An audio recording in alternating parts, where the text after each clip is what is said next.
Assalamualaikum teman-teman.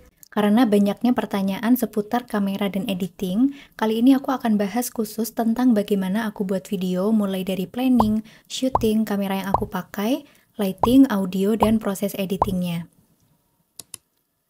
Hal pertama yang paling penting sebelum buat video adalah menemukan ide konten. Ide tersebut bisa berasal dari hal yang ingin aku sampaikan, bisa juga dari pertanyaan followers, contohnya seperti video kali ini. Bisa juga explore konten yang punya niche serupa dengan konten kita. Kita bisa menemukan inspirasi pada konten lain dan bisa kita kemas dengan gaya kita sendiri. Ketika sudah menemukan ide, aku akan masuk ke tahap scripting. Pada tahap ini, aku akan menjabarkan hal yang ingin disampaikan mulai dari awal hingga akhir video. Isi dari skrip ini berupa pembukaan yang bisa berupa video intro dan penjelasan tentang hal apa saja yang akan dibahas dalam video, kemudian inti pembahasan, kesimpulan, dan penutup. Untuk scripting, aku biasanya hanya menuliskannya di notes. Setelah punya skrip, aku biasanya akan mulai buat list tentang hal apa saja yang perlu di-shoot. Untuk perencanaan proses syuting, bisa disesuaikan dengan skrip yang sudah dibuat. Sudah punya shortlist, selanjutnya bisa langsung eksekusi buat syuting. Nah, untuk syuting ini menurutku adalah part yang cukup melelahkan. Jadi biasanya aku bakal menjadwalkan hari khusus untuk syuting dan perlu memastikan terhindar dari distraksi. Contohnya kalau mau buat video ASMR atau voice over, perlu pastikan untuk menginfokan ke orang di rumah supaya nggak berisik dulu. Dan kalau mau memanfaatkan cahaya alami, aku biasanya akan syuting di saat matahari sedang terang, misalnya saat pagi hari sampai siang.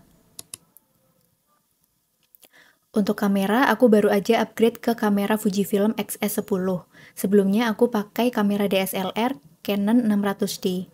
Untuk lensanya, aku pakai lensa dengan dua focal length yang berbeda.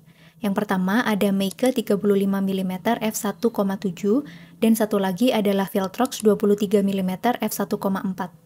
Karena untuk shoot video aku biasanya ada pada ruangan yang cenderung sempit, jadi aku perlu lensa dengan focal length yang nilainya kecil.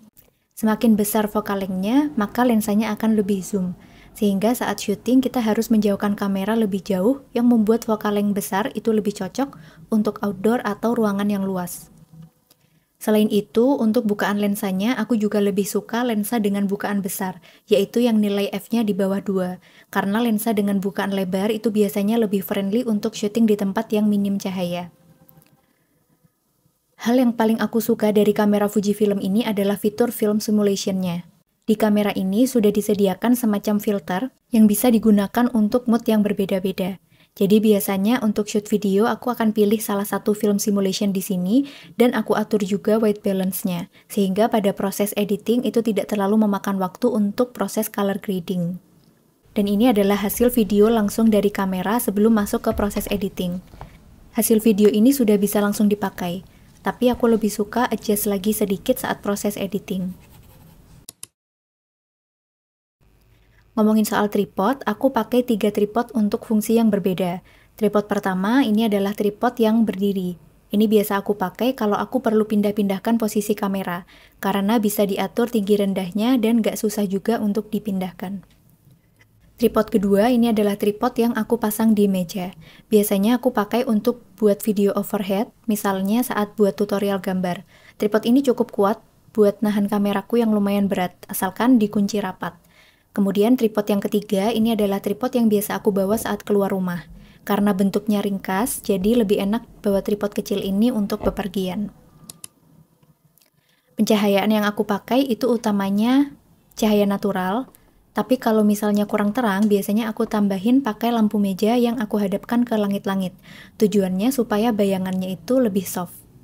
Untuk menambahkan mood yang lebih warm, aku biasanya juga menyalakan lampu portable atau lampu LED yang aku pasang di sekitar meja kerja.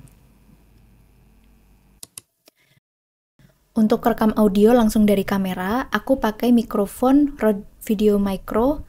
Mikrofon ini lumayan bagus untuk meredam noise sehingga cocok buat aku yang sering kedengaran suara kendaraan saat rekam video. Sebelum pakai mikrofon Rode ini, aku biasanya pakai voice recorder dari iPhone aja. Menurutku suaranya sudah cukup jernih. Cuma memang yang agak repot adalah kita perlu rekam video dan audio secara terpisah, dan nantinya digabungkan saat proses editing. Untuk voice over, seperti yang teman-teman dengarkan sekarang, aku pakai mikrofon Boya BYM1. Mikrofon ini cukup murah tapi suaranya sudah lumayan bagus. Tapi yang teman-teman denger ini adalah audio yang sudah diedit noise reduction dan menggunakan efek mic hook di aplikasi CapCut. Seperti yang aku bilang sebelumnya, untuk editing aku menggunakan aplikasi CapCut. Aplikasi ini menurutku sangat praktis dan enak banget buat edit video. Untuk proses editing, aku biasanya langsung masukkan potongan-potongan video hasil syuting. Selanjutnya, aku langsung melakukan voice over di aplikasi ini. Setelah selesai voice over, aku sesuaikan dengan footage dan potong bagian yang tidak terpakai.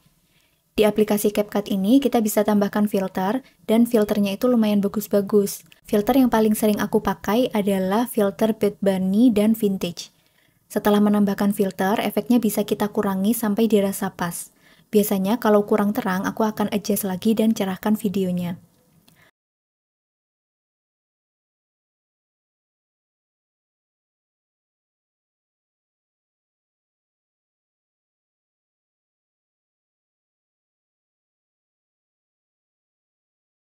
Untuk voice over, aku biasanya aktifkan noise reduction dan tambahkan efek mic hook supaya suaranya terdengar lebih jernih.